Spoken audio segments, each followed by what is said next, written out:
Lucas 22, do verso 35 a 46, meus irmãos.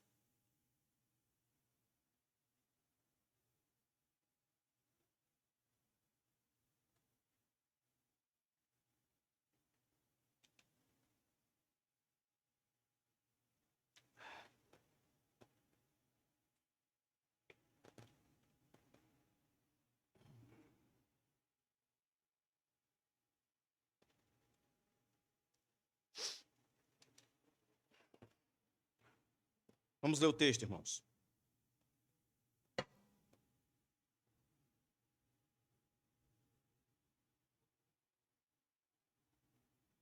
Então Jesus lhes perguntou: quando vos mandei sem bolsa, alforje ou sandálias, faltou-vos alguma coisa? Responderam eles: nada. Disse-lhe Jesus: pois agora, aquele que tiver bolsa, tome-a, como também o alforje. E o que não tem espada, venda a sua capa e compre uma. Digo-vos que é necessário que se cumpra em mim o que está escrito. Com os malfeitores fui contado. Sim, o que está escrito de mim será cumprido. Disseram-lhe eles: Senhor, aqui estão 2 espadas. Respondeu-lhes: basta. Jesus saiu e, como de costume, foi para o Monte das Oliveiras. E os seus discípulos o seguiram. Quando chegou ao lugar, disse-lhe: orai, para que não entreis em tentação. Apartou-se dele cerca de 1 tiro de pedra, e pondo-se de joelhos orava, dizendo: Pai, se queres, passa de mim este cálice. Todavia não se faça a minha vontade, mas a tua. Então lhe apareceu um anjo do céu que o confortava. Em agonia, orava mais intensamente. O seu suor tornou-se em grandes gotas de sangue que corriam até o chão. Levantando-se da oração, foi ter com os discípulos e os achou dormindo, exausto de tristeza. E lhes disse: por que estáis dormindo? Levantai-vos e orai, para que não entreis em tentação. Vamos orar mais uma vez, meus irmãos. Senhor, eis aqui tua palavra. Ajuda-nos, Senhor, a discernir, a compreender as verdades aqui contidas, que seja relevante para cada um de nós aqui nessa noite. Perdoa os nossos pecados, nossas falhas. E revela, Senhor, a tua vontade a nós. Não nos deixa sair daqui, Senhor, da mesma forma que entramos. Que esse texto tenha relação com todos nós aqui nessa noite. Dai-me sabedoria no poder do teu Espírito Santo. Me capacita, Senhor, para falar mais uma vez a tua palavra a esses que aqui estão nessa noite. E vai de encontro àqueles que aqui não puderam estar, aqueles que têm sido faltosos, Senhor, na comunidade, na congregação. Ó Deus, que eles sintam-se constrangidos pela tua voz, aos seus ouvidos espirituais, a sentir a necessidade de estar na comunhão dos irmãos. Em nome de Jesus é que eu te peço e te rogo, hoje e sempre, Senhor. Ajuda-nos, Senhor, por misericórdia. Amém. Meus irmãos, eu vou dividir o texto assim. Do verso 35 ao 38, Jesus orienta os discípulos. Do verso 39 ao 42, o custo da cruz. O verso 43, o consolo. O verso 44 até o 46, a agonia e a solidão de Jesus. Então, vou repetir de trás para frente. Verso 44 a 46, a agonia e a solidão de Jesus. Verso 43, o consolo. Verso 39 ao 42, o custo da cruz. Verso 35 ao 38, Jesus orienta os discípulos. Meus irmãos, aqui Jesus está caminhando para se cumprir tudo aquilo que todos os profetas do Antigo Testamento assim declararam acerca do que ia acontecer com ele. E Jesus está na iminência aqui da sua morte. Falta poucas horas para que ele venha morrer. E aqui, repito, está dentro daquele contexto de que Jesus está dizendo aquilo que ele considera mais importante para os seus discípulos e para a sua igreja, antes de fato dele entregar o seu corpo à morte. Então, a primeira coisa do nosso texto de hoje que o Senhor alerta aos seus discípulos não é nada novo. O Senhor vai alertar os seus discípulos aqui no verso 35 ao 38, que viver o evangelho é uma batalha. É uma batalha. Não é esse triunfalismo que comumente a gente vê pregado. O triunfalismo que ele despreza a responsabilidade do homem dentro do reino de Cristo inaugurado aqui.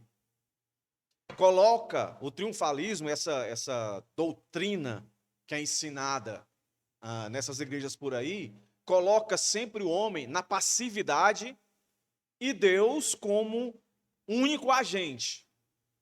Mas esse texto aqui vai corroborar para dizer exatamente o contrário do que essa teologia, essa doutrina do triunfalismo diz.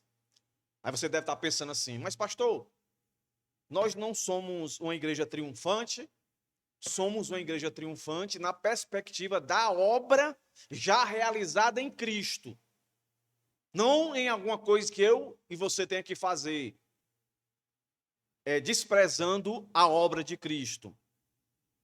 Também, nós não somos triunfantes na perspectiva do mundo. Nós somos triunfantes na perspectiva bíblica, que é o Senhor sempre nos alertando que o mundo vai nos odiar.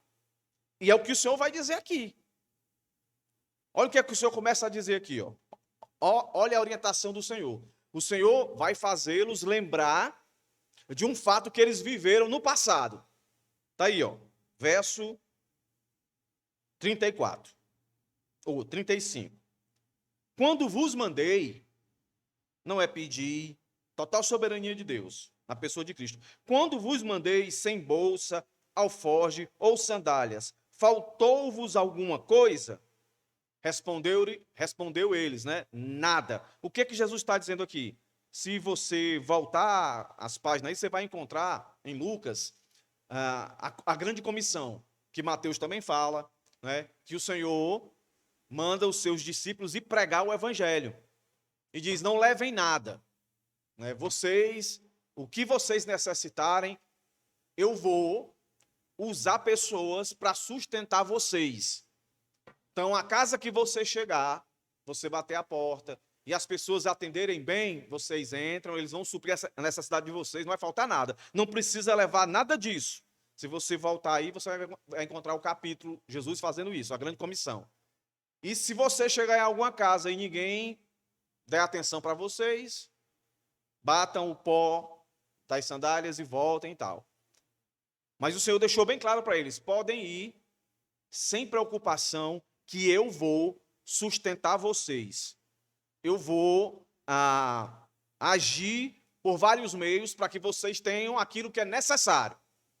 E se você ler o texto, de fato isso aconteceu. Agora, o contexto é diferente. Naquela época que Jesus disse isso, estava começando o ministério de Jesus, de propagação do evangelho. E quando o evangelho começou, usando as palavras de Paulo, lá em Gálatas, a plenitude dos tempos, o evangelho não sofreu nenhum tipo de rejeição a priori. Pelo contrário, ele era bem aceito. Mas quando o evangelho começou a pregar que só existia um Senhor, um só Deus, e começou a dizer que aqueles que criam em Cristo se tornavam um só corpo e tal, ele começou a se destacar das outras religiões que tinham, e daí começou a suscitar perseguições. Então o evangelho sempre foi perseguido. Começou bem, mas depois começou a perseguido, que é o contexto aqui. Jesus vai morrer. E por que ele vai morrer? Porque ele está sendo perseguido. E Jesus é o representante, é o fundador, é o criador da igreja. E aí Jesus sabe que vai morrer, então ele chega para os discípulos e faz esse link do passado com esse presente aqui. Vocês lembram da outra vez que eu mandei vocês? Eu disse que vocês não levassem nada. Faltou alguma coisa? Não. Aí agora o que ele vai dizer? Agora é diferente. Ele diz no verso 36, pois agora, aquele que tiver bolsa, tome-a, como também o alforje. E o que não tem a espada, venda a sua capa e compre uma. O que é que o Senhor Jesus está dizendo aí?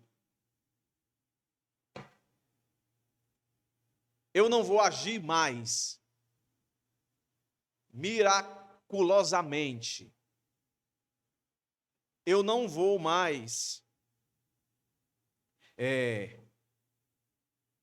sustentar vocês de forma soberana. É aqui que eu entro com um argumento. Jesus dizendo: vocês têm responsabilidades. Eu vou morrer, eu não vou estar mais aqui.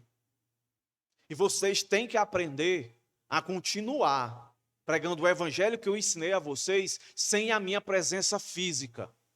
E vocês têm que ter consciência, a partir de agora, é isso que o Senhor está querendo dizer para eles, que vocês vão ser perseguidos.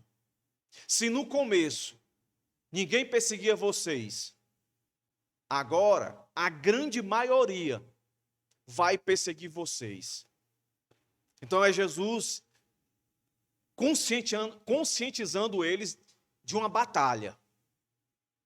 Aí o Senhor diz aqui no texto que eles comprem uma espada.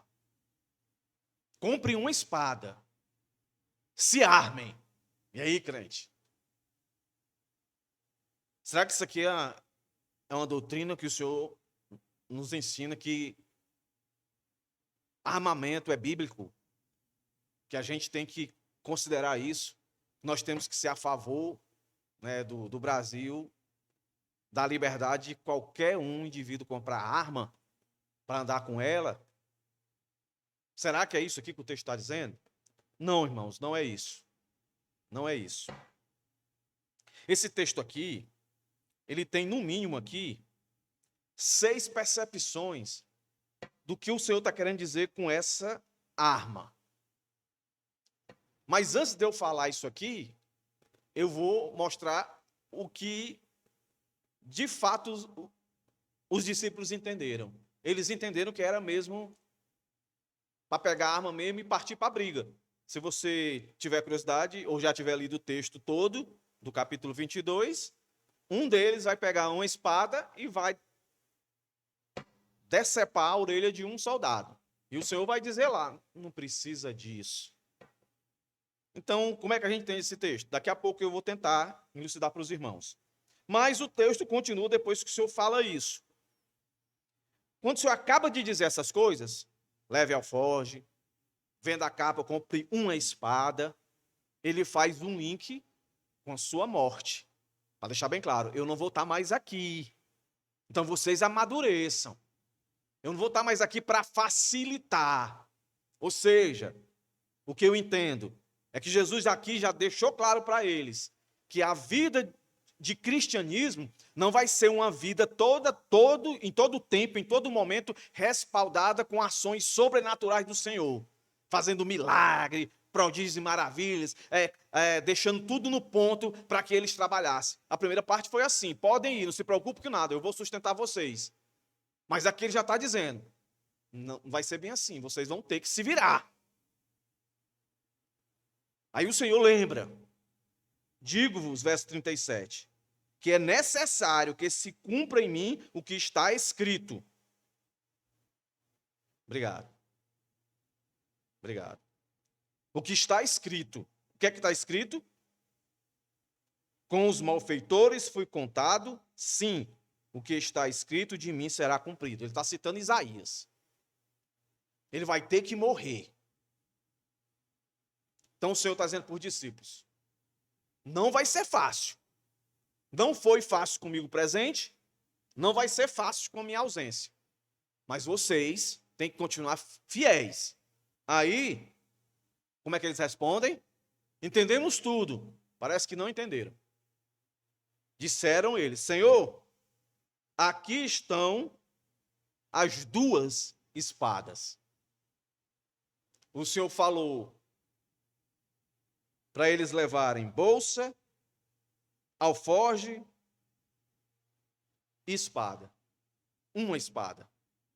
eles nem se aperceberam e dizer, Senhor, está aqui a bolsa, que o Senhor disse, está aqui os alforjes, estão aqui, está aqui uma espada. O foco deles foi na espada e duas. Senhor, o Senhor não pediu duas espadas, comprei uma espada. Eles pediram duas. É aí que eu acredito que eles entenderam que Jesus estava dizendo, ó, se armem e partam para a briga. Mas como eu disse, não pode ser isso. Porque se fosse isso, o Senhor tinha elogiado, né, a partir do verso 47 em diante, vai aparecer esse episódio de um deles que pega a espada e corta a orelha. E quando nós lemos esse mesmo episódio em outros evangelhos, a gente descobre quem era. Quem era o que cortou? Pedro. Pedro puxou a espada e o Senhor o exortou. E vários textos bíblicos o Senhor vai dizer que a gente não deve agir com violência. A gente tem que buscar ser passivo, quando der, logicamente. Mas lendo vários comentaristas, como é que eles tentam resolver isso aqui? Então vamos lá. A primeira delas, que a maioria dos comentaristas acredita que seja, quando o Senhor fala aqui espada, ele está falando no mesmo linguajar, quando Paulo escreve aos Efésios e manda lá se armar com capacete, pegar a espada. O que é a espada lá? É a palavra de Deus. Então, a maioria dos comentaristas diz que o Senhor está dizendo isso aí, ó. Venda a sua capa, parafraseando aqui, tá? Venda a sua capa e compre uma Bíblia para você ir evangelizar. Mas, meus irmãos, com toda humildade, né? Muitos comentaristas dizem que é assim. Eu não concordo, mas também não estou só, não. Tem um ou outro que concorda comigo. Se você vai espiritualizar um termo, tem que espiritualizar tudo. Né? Então, se espada aqui é isso, o evangelho, então a bolsa o que é? O alforje o que é? Está tudo ligado aqui, está no mesmo contexto. Então a bolsa é bolsa, o alforje é alforje, quando fala espada, não é espada. É algo espiritual, é a palavra que eles tinham na época, o Antigo Testamento. Não faz sentido.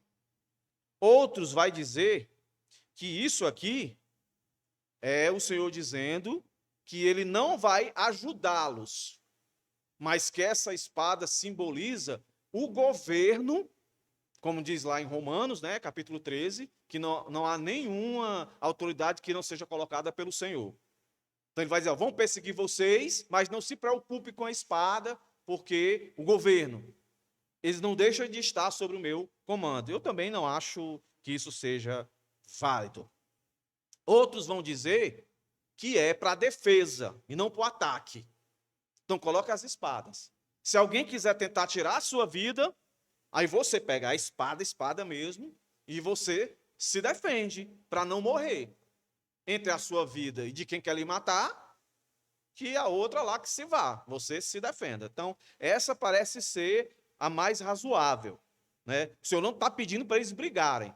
Aí quando você vai ver o que aconteceu com Pedro, quando ele corta, o soldado, ele não, em momento algum, ele quis tirar a vida, nem de Jesus e nenhum dos apóstolos. Ele simplesmente quis obedecer o comando de prender Jesus. Ele não foi para matar Jesus, ele não foi para matar Pedro, e Pedro puxa a espada e vai lá e faz isso. Uma outra possibilidade seria para que eles caçassem.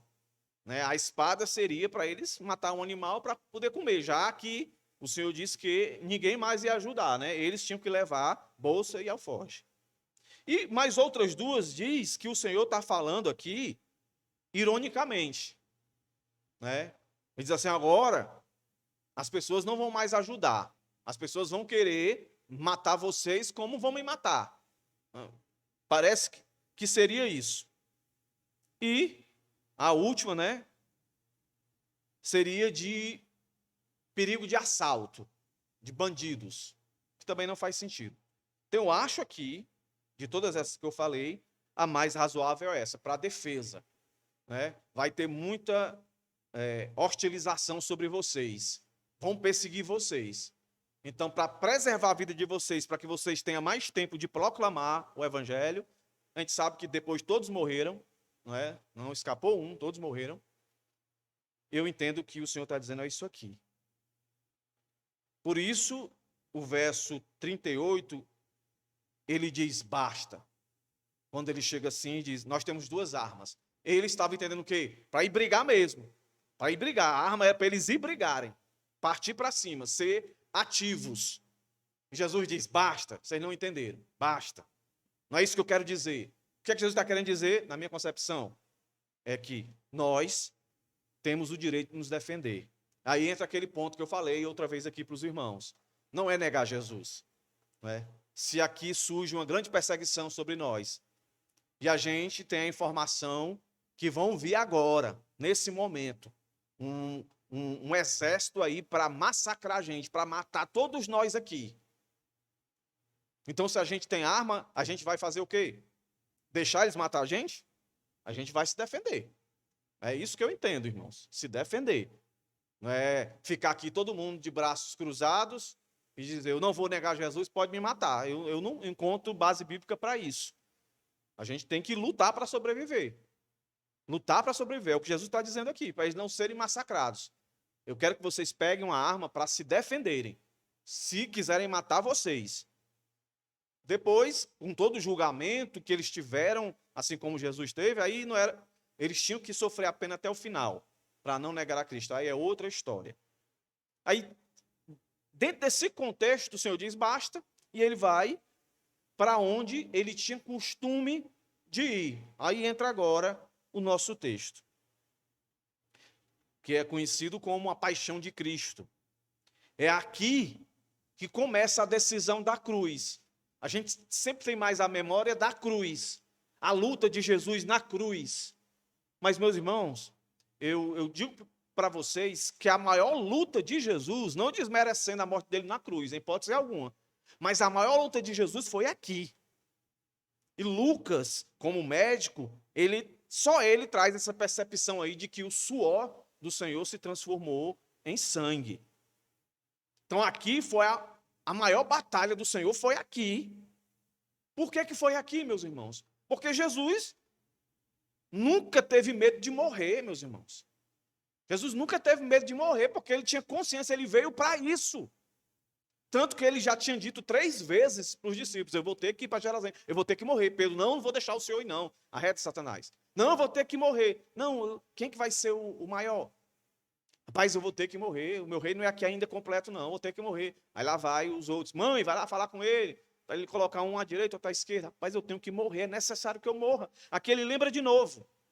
Então não era medo da morte. Aqui foi a maior batalha que o Senhor enfrentou, o maior combate que o Senhor Jesus enfrentou. Então vamos lá. O custo. Verso 39 até o 42. Olha aí, ó. Jesus saiu e como de costume, foi para o Monte das Oliveiras. É onde fica o jardim Getsêmani. Lucas não cita, mas Mateus cita, Marcos cita. Então ele está indo para o Getsêmani. E os seus discípulos o seguiram. Quando chegou lá, disse para os discípulos, orai para que não entreis em tentação. Apartou-se deles cerca de 1 tiro de pedra e pondo-se de joelhos, orava. Aí vem a oração do Senhor, muito conhecida. Pai, se queres, passa de mim este cálice. Todavia, não se faça a minha vontade, mas a tua. Uma primeira percepção interessante aqui, daquilo que eu chamo de o custo da cruz. Jesus, como o nosso verso aí começa dizendo, que ele tinha o costume de orar. Era um hábito ele orar. E veja, ele não só orava quando as coisas estavam ruins. Ele orava constantemente. Ele não vai para o Monte das Oliveiras, para o Jardim do Éden, porque ele já sabe que vai sofrer, e ele está em agonia, ele vai orar ao Pai para pedir a ele que faça de outra maneira, que não seja necessário ele passar por esse martírio. Ele já orava antes. O ponto aqui, como é que eu posso dizer? O que o Senhor Jesus está querendo destacar aqui, sem sombra de dúvida, é que a oração deve fazer parte da vida de todo cristão. Eu acho interessante o Lucas ter colocado, encaixado isso daqui, depois do Senhor ter falado com os discípulos, eles não entenderem por completo. Não, está aqui duas espadas, a gente quer brigar. Se tem uma batalha que todo crente tem que estar armado até os dentes para lutar ela todo dia, é a batalha da oração. Porque orar não é fácil. Orar não é fácil. Tanto que a gente vai ver o Senhor recorrendo a eles, e quando você lê esse mesmo episódio nos outros evangelhos, foram 3 vezes que o Senhor chamou eles para orar. E eles não se apercebem dessa importância e dormem, e chegam a ficar tristes. E o Senhor faz o link da necessidade dessa oração para não cair em tentação. Então, Jesus foi tentado no início do ministério dele, quando ele foi para o deserto. Satanás apareceu lá. Jesus foi tentado aqui de novo. É o Senhor dizendo para a gente. Satanás vai sempre tentar a gente. E uma das coisas que ele quer nos impedir de fazer, porque ele sabe, se a gente fizer, se nós fizermos, nós vamos ser vencedores, é orar. E aí Lucas ressalta isso, dá ênfase a isso. Jesus saiu e, como de costume, foi para o Monte das Oliveiras. Dessa vez, o cunho da oração dele é diferente. E ele registra aqui, e os seus discípulos seguiram. Quando chegou no lugar, disse: orem para que não entre em tentação. Orem. E esse local, o jardim, conhecido como Getsemane, a ideia dele é de prensar azeite, né? Para fazer azeite. Prensa. Então Jesus sabe que ele vai sofrer uma pressão ali. Uma pressão, um comentarista diz o seguinte: a pressão é a vontade do homem lutando com a vontade de Deus. E Jesus vai demonstrar aqui, ele como homem, mostrando o nosso lado, ele como homem, que a gente quer sempre que a vontade da gente prevaleça, mas ele como homem também vai nos demonstrar aqui que é a vontade de Deus que tem que sempre prevalecer, por mais que a gente não entenda, por mais que seja ruim de ser vivida. Por que isso tem que ser importante na vida de todo cristão? Porque normalmente a gente sempre quer acreditar que a vontade de Deus vai ser sempre boa. Mas por que a gente acreditar? Porque lá em Romanos diz, para que a gente experimente qual é a perfeita e boa vontade de Deus. Só que boa vontade de Deus não implica 100% de que vai ser sempre coisas boas que tem que acontecer comigo e com você, para que isso afirme ou reafirme que a vontade de Deus é boa. É só você olhar para esse episódio aqui. O que de fato vai acontecer após essa oração do Senhor? O que é que vai acontecer, meus irmãos? A vontade de Deus vai prevalecer. Qual é a vontade de Deus? Matar o seu próprio filho. Na perspectiva do filho, isso é bom? Não, irmãos, não é bom. Mas no propósito da qual essa morte está implicada, é algo maravilhoso, meus irmãos. É a maior bênção, é a maior prosperidade que pode ter acontecido na vida de alguém. Então veja bem o que o Senhor vai nos ensinar aqui. O homem caiu aonde? Num jardim.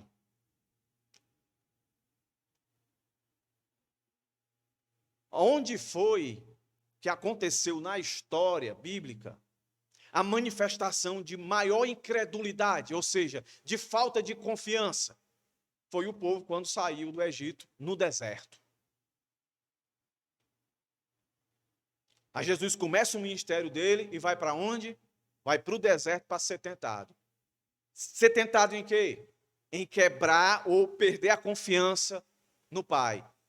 Não, teu pai não te sustenta. Olha aí, tu está 40 dias sem comer, está com fome, está com sede. O diabo tentou ele é uma Jesus é como se ele estivesse fazendo o caminho, todo o caminho de que a humanidade não conseguiu. Aí agora ele vai morrer e antes de morrer, ele passa pelo jardim. Parece que a ideia é que ele está fazendo todo o caminho e dizendo: o segundo Adão não vai desistir no jardim. Por isso, ele insiste para que os discípulos olhem para ele e aprendam dele. O quê? Ó, esse aqui é como se ele estivesse dizendo assim, irmãos. Ó. Discípulos, isso aqui que vai acontecer comigo, esse jardim que vai acontecer comigo, é exclusivamente preparado para mim. Não é para vocês. Vocês vão ter o de vocês. E para vocês conseguir superar o Getsêmani de vocês, ou seja, a angústia, o medo, o pavor, o desespero, porque tudo isso ele sentiu, Jesus como homem, vocês precisam estar em oração.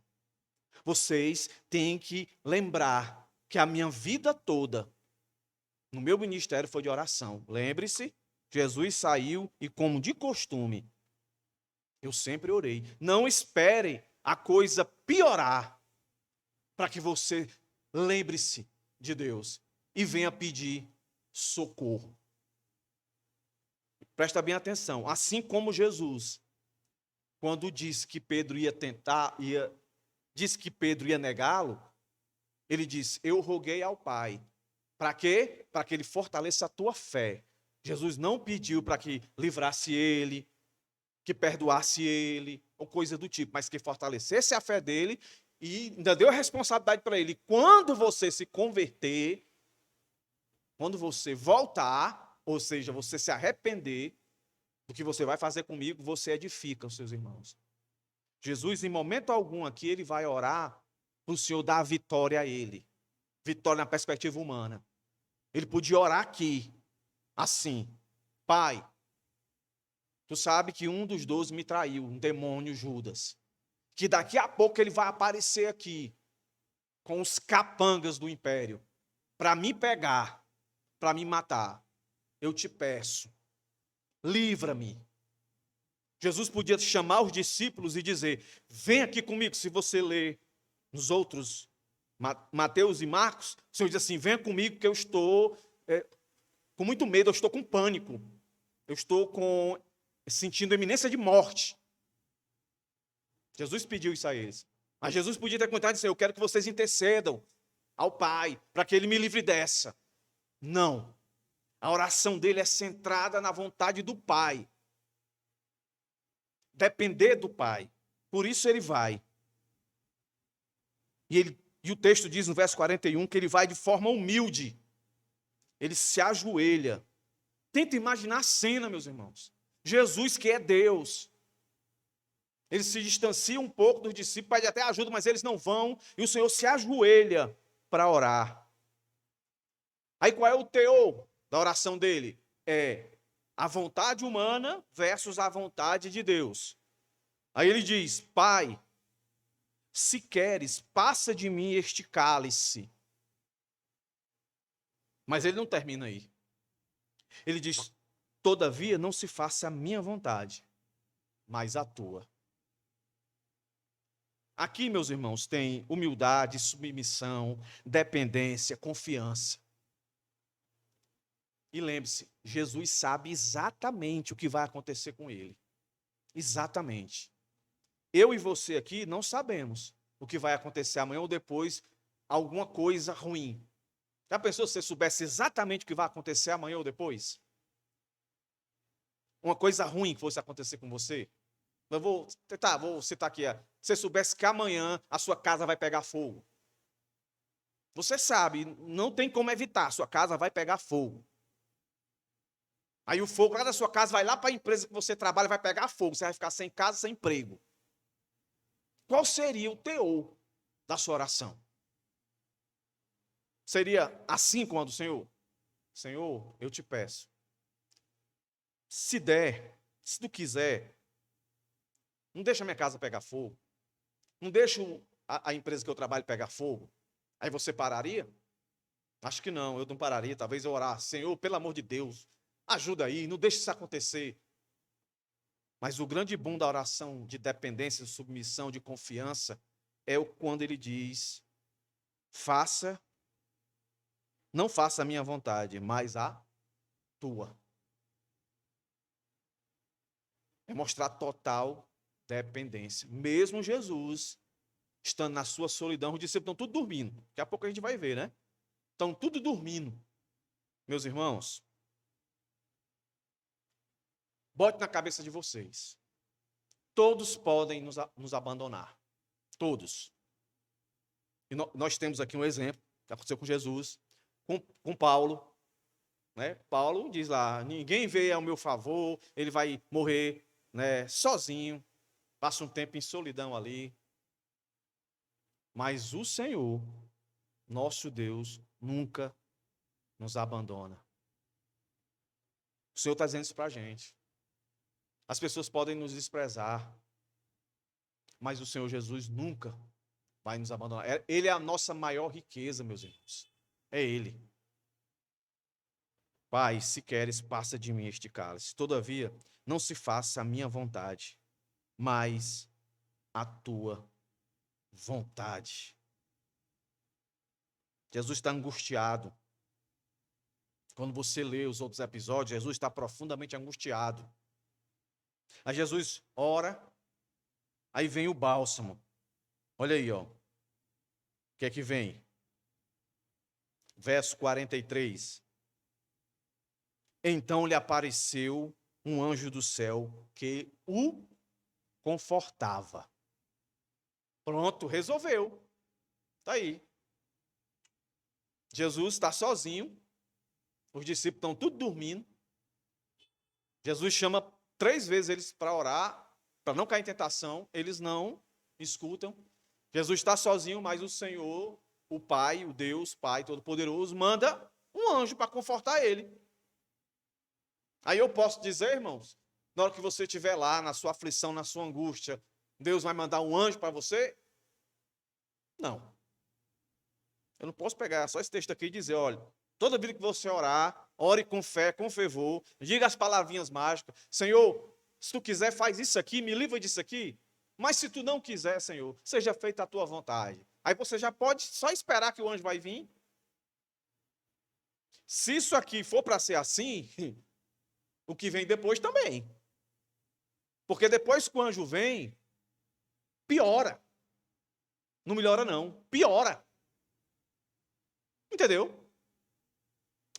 Qual é o ponto aqui, meus irmãos? Não é querendo ser pessimista, não. É querendo ser realista. O Senhor chamou a cada um de nós para uma guerra espiritual. Que muitas das vezes essa guerra espiritual ela se torna literal, ao ponto de perdermos até a própria vida de fato.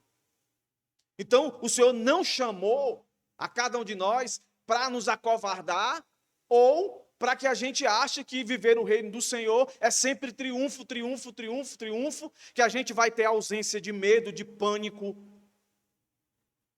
que a gente nunca vai ter, ou seja, a gente sempre vai ter estabilidade. Não. Jesus ora, e aí está dizendo aqui que vai um anjo para ele, e isso era costume no ministério de Jesus, na vida de Jesus. Jesus, antes de chegar ao mundo, quem que apresenta ele? Os anjos. Anjo está sempre presente no ministério de Jesus. Está sempre presente. Aqui, mais uma vez, aparece um mensageiro para consolar, para confortar Jesus. Para dizer o que para ele? Estou aqui, ó, para lhe confortar, aguente firme, que vai piorar.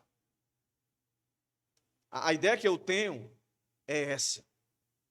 O Senhor nunca, isso aqui você já ouviu, o Senhor nunca vai nos livrar da situação, mas na situação.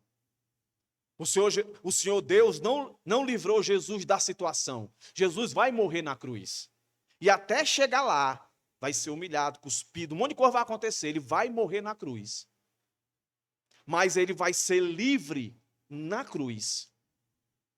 Na hora que ele disse, está consumado, pronto, resolveu o problema, dentro de 3 dias ele vai ressuscitar. Então o Senhor, Deus, vai dar vitória a Cristo na cruz, não vai tirar ele da cruz, ele vai passar pela cruz. Então as dificuldades, os Getsêmanes que aparecer na minha vida, na sua vida, e vai aparecer, você pode ter certeza, é para lhe tornar mais maduro, é para que você ateste a sua humildade, a sua submissão, a sua obediência, a sua dependência, a sua confiança em Cristo. E o Senhor vai consolar você, para que você permaneça firme, para resistir até o fim. O consolo que veio do anjo aqui, o conforto, foi para que o Senhor se estabelecesse com força e vigor para continuar até o fim. Porque piorou. Olha aí. O verso que é com o verso 43, 44 vai dizer, depois que o anjo aparece para confortá-lo. Deveria ser outro versículo aqui, não esse. Deveria ser tipo assim, aí o Senhor Jesus recuperou as suas forças, o seu vigor, a agonia foi embora, e o Senhor foi livre e tal. E assim viveu feliz para sempre. Não, olha o que o texto vai dizer. Em agonia. Agonia é a ideia de emoções mentais severas. Severas. Aqui o Senhor Jesus experimentou tristeza profunda, depressão, pressão, desânimo agudo, o que você quiser de ruim. Essa palavrinha dá essa ideia. Mas o que é que ele fez? Ele orou com mais intensidade. Ele perseverou. Então, veja, Jesus está orando e dizendo, Pai, se possível, passa de mim esse cálice, mas se não for da tua vontade, que seja feita a tua vontade. Aí o Senhor vai e manda um anjo para ele, para consolar ele, para quê? Para que ele persevere na agonia que ele vai sentir. Alguns comentaristas dizem que foi aqui que Jesus morreu. Quando ele foi para a cruz, já estava tranquilo, ele já tinha morrido aqui, decidido aqui, pontuando no nosso tempo. Mas, visto pela ótica soberana de Deus, Jesus já morreu antes da fundação do mundo, porque já está tudo determinado. Mas aqui dentro da linha do tempo que nós vivemos, foi aqui é a prova que Jesus se decidiu morrer. Não. Mas ele perseverou em oração. E aí mostra o quanto essa agonia foi intensa, porque Lucas, como médico, ele dá esse detalhe aqui, que o seu suor tornou-se em grandes gotas de sangue, que corria até o chão. Grandes gotas de sangue. Um comentarista diz o seguinte, vou ler literal o que ele diz. O uso do como pode sugerir que o suor caía no chão, semelhante a coágulos de sangue. No entanto, existe um fenômeno físico raro chamado hematidrose, em que, sob condições de grande aflição, os pequenos vasos sanguíneos dentro das glândulas sudoríparas se rompem e produzem uma mistura de suor e sangue. Então, Jesus, como homem, ele estava com tanto pânico, com tanto medo, que o corpo dele chegou ao ponto de as pequenas veias, como diz esse relato aí, elas se romperem e o sangue se juntar com o suor e se formar gotas grandes caindo no chão. Mas a pergunta é, alguns irmãos aqui já sabem a resposta. Jesus estava com medo de quê? Com medo da cruz? Com medo de morrer? De jeito nenhum. O que é que está escrito lá em Hebreus capítulo 11? Que normalmente as pessoas chamam de os heróis da fé. Aquela turma ali morreu de mortes horríveis. E os discípulos, depois de Jesus morrer na cruz, também morreram. Por exemplo, Pedro. Historiadores dizem que Pedro morreu crucificado de cabeça para baixo. Paulo foi decapitado. E a gente não vê nenhum relato bíblico Paulo indo orar antes dele ser decapitado e ele ficar com medo de morrer ao ponto de suar sangue. Muito menos Pedro. Então, se Paulo não teve medo de morrer, foi tranquilão, tranquilão no bom sentido, né, irmãos? Foi lá e morreu. Pedro morreu. João, exilado lá, na ilha de Pátimo, e alguns dizem, né, que antes dele ir para lá, jogaram ele dentro de um negócio tipo de batata, fazer batata frita, um tacho. E ele não morreu, o cara não morre não, é? Vamos isolar ele numa ilha.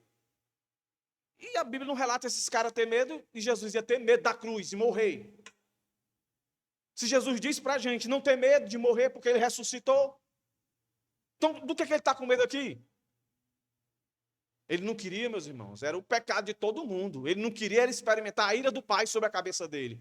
Por isso eu sempre estou dizendo para os irmãos aqui, quando a gente prega o evangelho para confrontar o ímpio, a gente tem que mostrar para ele que ele tem que temer, não é ir para o inferno, mas temer a Deus, que vai mandar ele para o inferno. Ele tem que temer uma pessoa e não um lugar.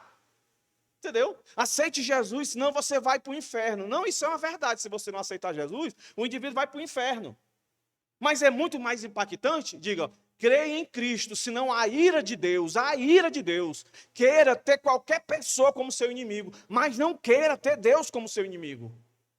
Não queira Deus como seu inimigo. Jesus está suando sangue aqui, porque ele não quer ter a ira do Pai sobre ele. Meus irmãos, imagine todos os pecados do mundo. Todos os pecados do mundo, daqueles que o Senhor salvou, foi pago por Cristo.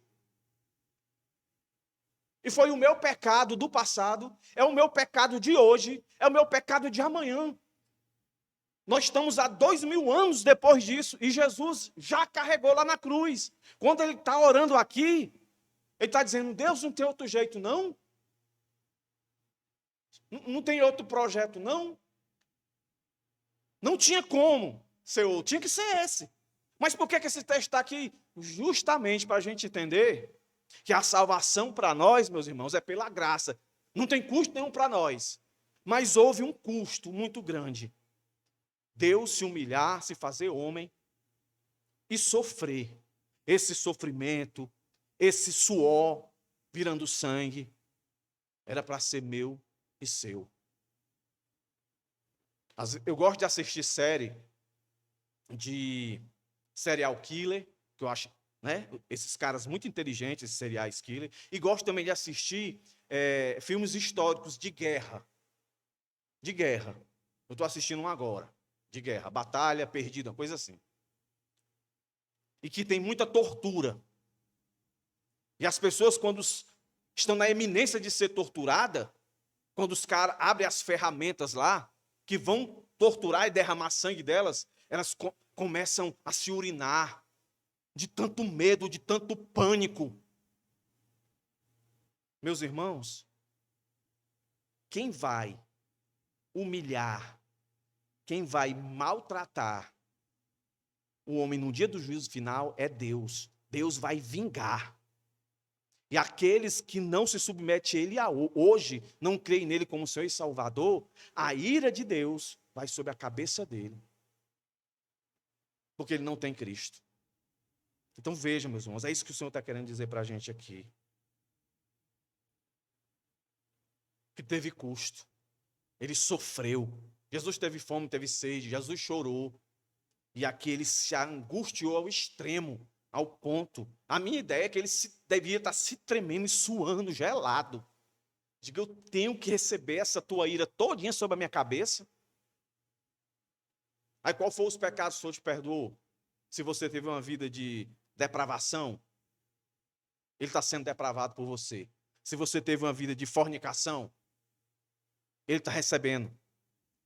Ele recebeu, melhor dizendo, o juízo, a condenação da sua fornicação, da sua depravação,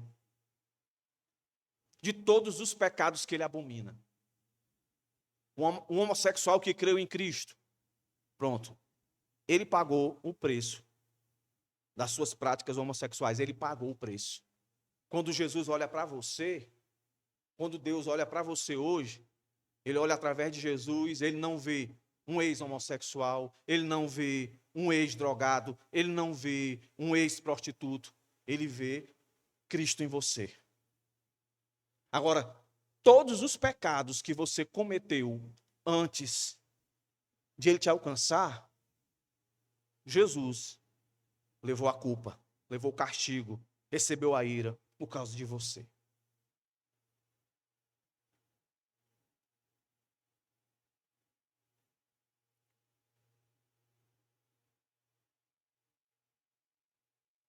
A partir do verso 44, 45 e diante, como é que o senhor sai desse episódio? Levantando-se da oração, foi ter com os discípulos e os achou dormindo, exaustos de tristeza. Mas o Senhor não é mais o mesmo quando entrou no jardim. Mas as palavras deles continuam a mesma. Quando ele entra no jardim, ele diz no verso 40, para os discípulos: orai para que não entreis em tentação. Aí ele passa por esse duelo. A vontade dele versus a vontade do Pai. E ele diz: Pai, que a tua vontade seja completa. Mas eu preciso de um consolo. O Senhor manda um anjo. Consolar ele para tudo ficar beleza, não. Para ele ficar mais firme, porque vem mais coisa. Aí ele sente nas suas entranhas, que brota na sua pele, a angústia. Mas ele persevera em oração. Aí quando termina essa batalha, ele se levanta, convicto, confiante. E diz para os discípulos, verso 46, que estão exaustos de tristeza: o Senhor é muito misericordioso e gracioso, que não desistiu desses discípulos. E disse: por que estás dormindo? Ô paciência essa de Jesus. Levantai-vos, assim como eu, se levantem. Para quê? Aí Jesus vai repetir de novo. Ele não é mais o mesmo que entrou, mas as palavras continuam as mesmas. O que é que ele vai dizer? Orai. Não é um pedido, é uma ordem. Orai. Para quê que a gente tem que orar? Para não entrar em tentação. Para não cair em tentação. E eles sabiam disso. Não é nada novo para eles. Jesus já tinha ensinado eles a orar. Pai nosso que estás no céu, venha o teu reino, seja feita a tua vontade, não a minha. Como é feito aí no céu. Tudo dá ok, que aqui também seja assim. Dá-me o pão de cada dia, dependência, confiança. Não me deixe cair em tentação e me livra do mal. Orando. Mas os discípulos não estavam orando, estavam dormindo. Não valorizaram as palavras do Senhor. Por isso que a palavra de Deus ela é repetitiva. Porque nós somos difíceis de apreender. Quando muita gente aprende, mas não tem que parar aí. A gente não tem só que aprender, a gente tem que apreender, que é guardar mesmo e viver. Talvez hoje você não esteja em um Getsemane, mas pode ser que amanhã isso aconteça com você. E aí o que é que você tem que fazer? Se vitimizar? Ah, ninguém me ajuda, isso, aquilo, outro. Ore ao Senhor. Confie, não se submeta, confie ao Senhor. Ele sabe o que está fazendo. Assim como Jesus veio ao mundo para traçar todo um propósito já pré-estabelecido, Deus é soberano, meus irmãos. Ele tem já escrito tudo que vai acontecer na vida da gente. O que é que ele tem que fazer? É orar para entender a vontade dele. Quanto mais a gente entender a vontade dele, mais fácil ou menos difícil será para nós enfrentar os nossos Getsemane, que certamente virão. Então, repito, é como se eu estivesse dizendo, vocês têm que orar para não entrar em tentação. Eu venci aqui, a tentação. Né? O mundo estava me influenciando a dizer, não, um outro jeito aí, uma outra medida. Mas eu fui levado a crer que sempre a melhor opção é a do Pai. Ele pensou melhor. Até porque Paulo grita isso em Romanos. Né? Quem pode dar conhecimento a ele que ele já tenha? Quem? A profundidade das riquezas, tanto de sabedoria como de ciência. Sabedoria para saber executar, ciência, conhecimento para planejar. Quem? é maior do que Deus. E tudo é dele, é por ele e para ele. Então, glória a ele.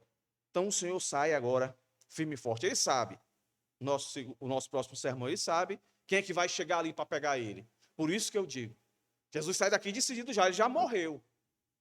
O que falta é só acontecer. É o já ainda não, ele já morreu. Já está certo. E foi aqui, no Getsemane. Vou encerrar aqui, meus irmãos, com algumas aplicações. E certamente, aplicações voltadas à oração. Quando a gente ora, 3 coisas acontecem. Que aconteceu aqui com Jesus. Quando a gente ora, pode anotar isso aí que é certo, tá, irmãos? Pode anotar. Primeira coisa, que deveria ser óbvia. Quando a gente ora, a gente tem comunhão com Deus. A gente está em relacionamento com Ele. E da forma dele, Ele vai, nessa comunhão, nos dar o segundo benefício, que é o consolo. Comunhão, consolo.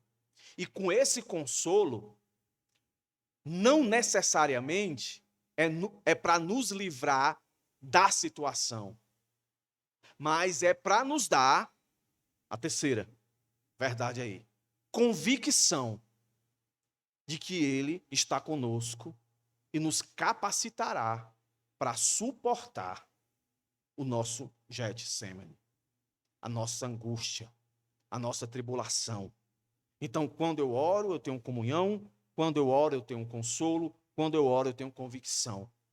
E o Senhor demonstrou isso da seguinte maneira, que eu já faria aqui quando estava percorrendo o sermão. Ele demonstrou isso com humildade, quando ele se ajoelha.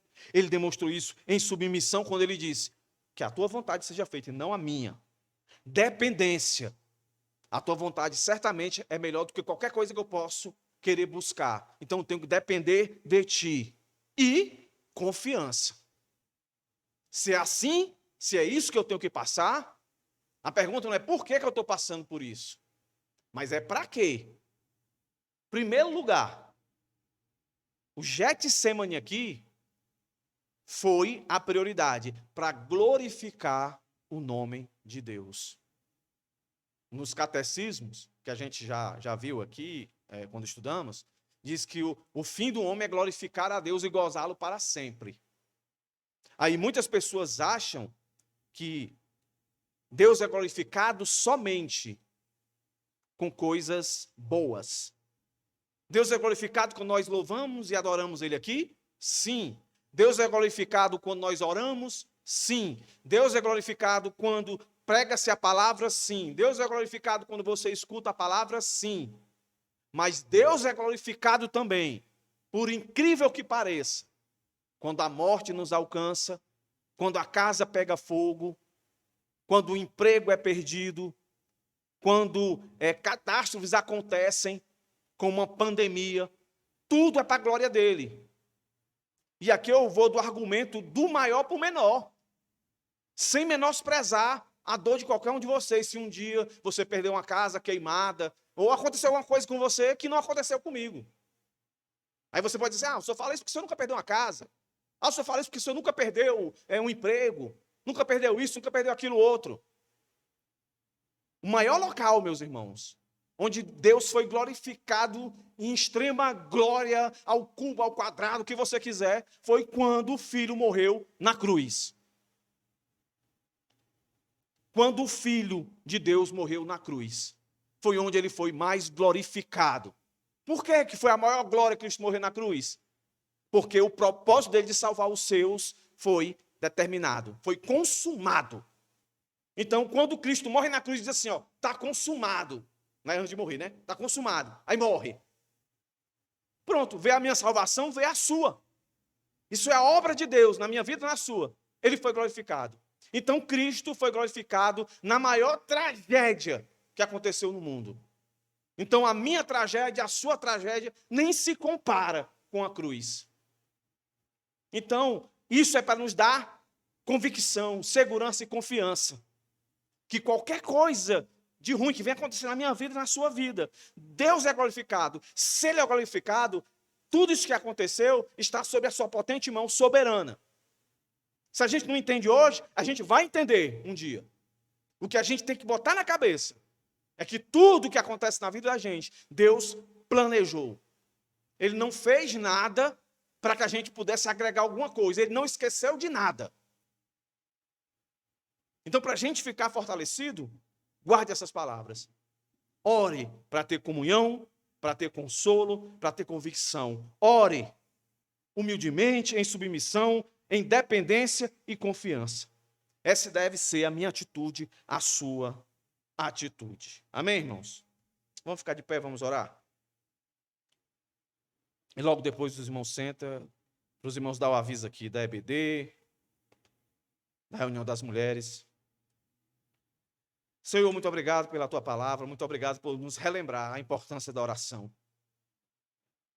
Para nos lembrar a batalha que é viver a tua vontade. O mundo vai nos odiar, o mundo vai nos perseguir, o mundo vai proporcionar para cada um de nós momentos à semelhança do Getsemane, onde vamos ficar extremamente atribulados, angustiados, mas, Senhor, nos faz entender o que nós aprendemos aqui hoje de fato, que se esses momentos vierem sobre nós, se estiver sobre nós, não tem outra saída, não tem outra responsabilidade que nós temos que tomar, a não ser orar a Ti, para ter comunhão, para ter consolo e convicção, que são os Teus propósitos nas nossas vidas.